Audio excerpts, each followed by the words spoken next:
Hello বন্ধুরা, সবাই কেমন আছো? আশা করছি ভালো আছো। তো এই যে আজ একটা নতুন জিনিস রান্না করব। দেখতেই পাচ্ছ, এঁচড় কেটে ধুয়ে রেখেছি, নিচে আলু, এটা এঁচড় কেটে ধুয়ে রেডি করে রেখেছি। কড়াই বসিয়ে দিয়েছি, পেঁয়াজ লঙ্কা ভেজেছিলাম, তেল ছিল। এঁচড়টা সিদ্ধ বসাবো, ওই জন্য কড়াইটা বসিয়ে দিয়েছি, একটু জল দিয়েছি, একটু নুন হলুদ দেবো, দিয়ে একটু জলটা ফুটলে এঁচড়টা দিয়ে দেবো। তো দেখো, নুন হলুদ দিয়ে দিয়েছিলাম, তো দেখতেই পেলে।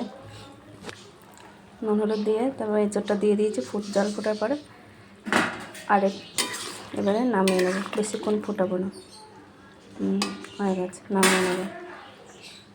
এঁচড় চিংড়ি করবো, চিংড়ি মাছ যে ধুয়ে রেডি করে রেখে দিয়েছি। আর যে মাছ নিয়ে এসছে আছে বাজার থেকে, মাংস করে নিয়ে আসেনি, তো মাছ এই ধুয়ে নুন হলুদ মাখিয়ে রেখে রেডি করে রেখে দিয়েছি। এঁচড়ের পরে মাছটা করবো, তো দেখতে থাকো বন্ধুরা। তো এঁচড় নামিয়ে কড়াই ধুয়ে পরিষ্কার করে চিংড়ি মাছ ভাজার জন্য দিয়ে দিয়েছি। চিংড়ি মাছটাকে নুন হলুদ মাখিয়ে রেখেছিলাম, ধুয়ে চিংড়ি মাছগুলো ভেজে নিই, এঁচড় বসাবো এবারে। তো দেখো, চিংড়ি মাছ ভেজে তুলে নিয়ে তেজপাতা, পাঁচফোড়ন ফোড়ন দিয়ে পেঁয়াজ কুচি দিয়ে একটু লাল লাল করে, একটু আদা লাল হয়েছে, আলুটা দিয়ে দিয়েছি, একসাথে ভেজে নেব।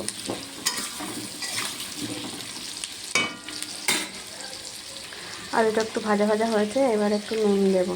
মশলা তো আদা, জিরে, কাঁচা লঙ্কা, শুকনো লঙ্কা দিয়ে মিক্সিতে পেস্ট করতে দিয়েছি।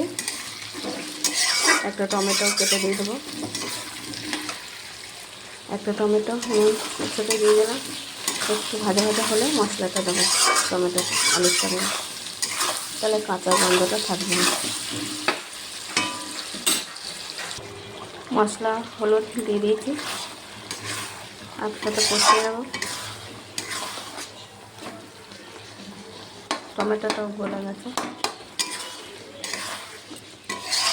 ভালো করে কষিয়ে নেব। চিংড়ি মাছগুলোও দিয়ে দিচ্ছি।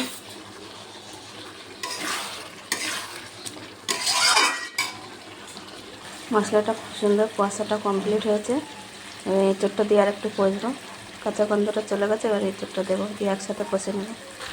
এঁচড়ের তরকারি খেতে কার কার ভালো লাগে বন্ধুরা, কমেন্ট করে জানো।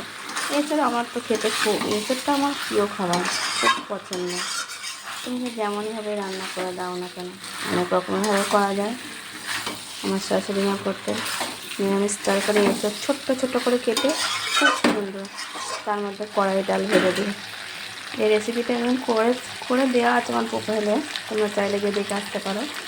আবার একদিন করবো, আজকে চিংড়ি মাছ দিয়ে করছি, এবার একদিন ওইভাবেই করবো, দেখবে কেমন লাগে বন্ধুরা। তো দেখ, এঁচড়টা তোমার প্রায় কষা হয়ে এসছে। এঁচড়টা যত ভালো কষা হবে, এঁচড়ের তরকারিটা খেতে তত ভালো লাগবে। তো আজ তোমার দুপুরে এঁচড় মাছের ঝোল করবো। তোমরা কে কী রান্না করছো বন্ধুরা, কমেন্ট করে জানিও।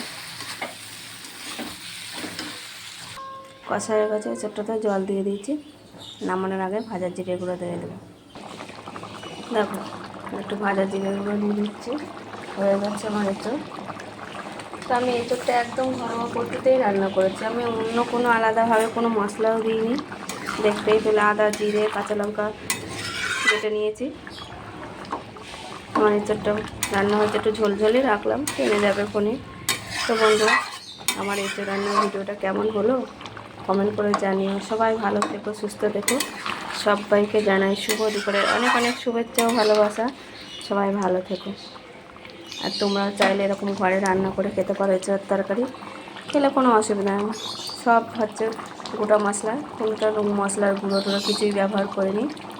তো ভালো যদি লাগে একটু লাইক কমেন্ট শেয়ার করে দিও। আর কার কার এঁচড় পছন্দ কমেন্ট করে জানিও বন্ধুরা। সবাই ভালো থেকো, সুস্থ থেকো, টাটা।